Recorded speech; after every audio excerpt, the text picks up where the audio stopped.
The world was a wasteland, a barren expanse of destruction and death. Anna crouched behind the remains of a burnt-out car, her breath coming in shallow gasps. The stench of smoke and decay filled the air, mingling with the metallic tang of fear. Her heart pounded in her chest as she listened for any sign of movement. The Valkyries' camp was running low on supplies.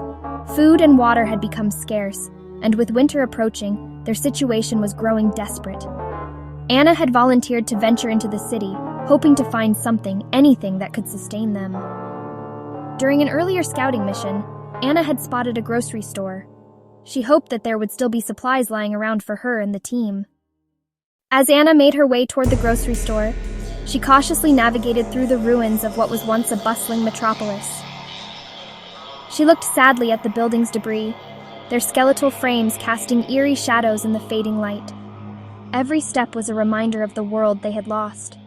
Going on this mission alone was very risky, but with most of the Valkyries wounded from the previous missions, the rewards could be worth it. As she came up on the store, Anna heard a sound that made her blood run cold. This was the unmistakable hum of the Shaper's drone. She pressed herself against one of the old discarded cars, praying that she was not spotted. The drone hovered above, its sleek alien design a stark contrast to the desolation below. Anna knew it was searching for survivors. She also knew that the sensors on that drone were capable of detecting the slightest movement. She remained still as possible, not daring to breathe. Her mind raced with ways to stay hidden while still able to accomplish her goals. While she was still lost in thoughts, the drone slowly moved on, its hum fading in the distance. Anna exhaled shakily and continued to approach the store. The store in front of her was a shell of its former self, with the windows shattered and most of its shelves ransacked. It reminded her of how fragile life can be. Anna sighed and continued her approach. With her muscles tense and every sense on high alert, she slipped inside. She removed a flashlight from her back pocket to see her way through the dark and half-empty store. She moved as quickly as possible, grabbing what little remained on the shelf, which included a few cans of food, a dusty bottle of water, and a half-empty first aid kit. As Anna makes her way to the exit, she stops dead in her tracks at the squeak of the wood floor. She slowly turned to see the figure of a man standing behind her. Anna gasped at the sight. She could see that he was a middle-aged man, with long unkempt hair and white dirty skin. He stood towering over her with eyes wild with hunger and desperation. In his hand was a weapon that looked like a jagged piece of metal, and his eyes were now fixed on the supplies she carried in a makeshift bag. "Put that bag down. I don't want to hurt you, but I need that food." Anna began to panic on the inside, but she was as calm as possible on the outside. No one could tell how scared she was. Her mind began to race. She had faced countless scavengers before, men who saw women as easy prey in this lawless new world. But she was not the little girl she had been before the invasion. Being a part of the Valkyries was a blessing for her. They taught her how to fight and how to survive. She slowly tightened her grip on the metal pipe tucked in her side and took a step back. She made sure to maintain eye contact when she replied, "I can't do that. I can't do that. I need it too."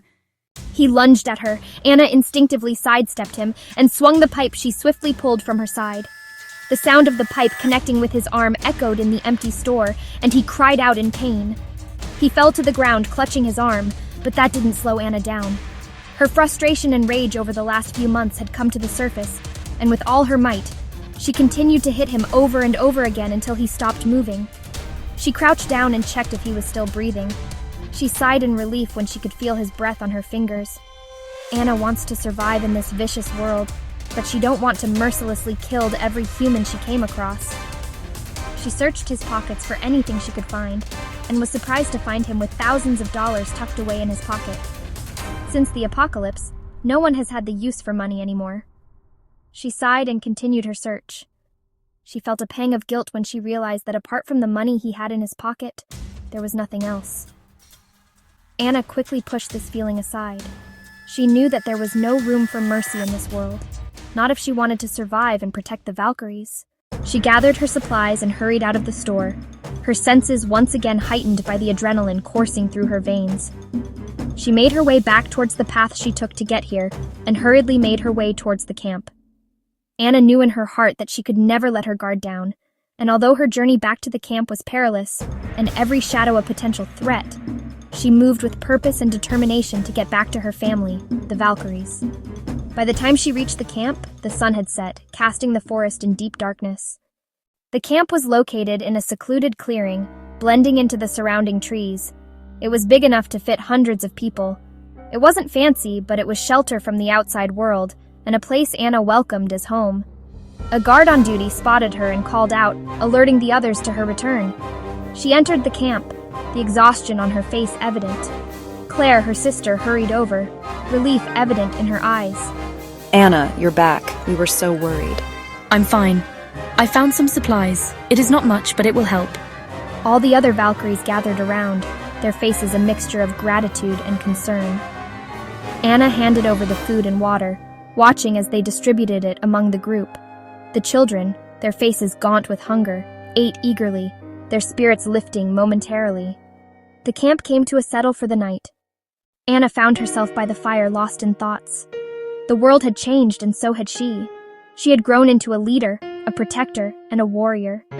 The Valkyries depend on her for their survival, and she must be strong enough and wise enough to lead them in the right way. She looked around at the faces illuminated by the firelight, each one a testimony to their resilience. They had survived the apocalypse, and together they would continue to strive in a world where the odds were against them. She knew they all had to become their own salvation. She knew the road ahead would be difficult, but she was ready. She had to be. For herself, for her sister, and for the Valkyries, she would fight. I will lead them through this darkness, and they will rise stronger than ever. Anna allowed herself a moment to rest, but her mind was already planning for her next move. She knew they were in dire need of food and water, and children couldn't survive like that. As she finally dozed off, she made a vow to be the leader everyone can rely on and bring peace and prosperity to the Valkyries.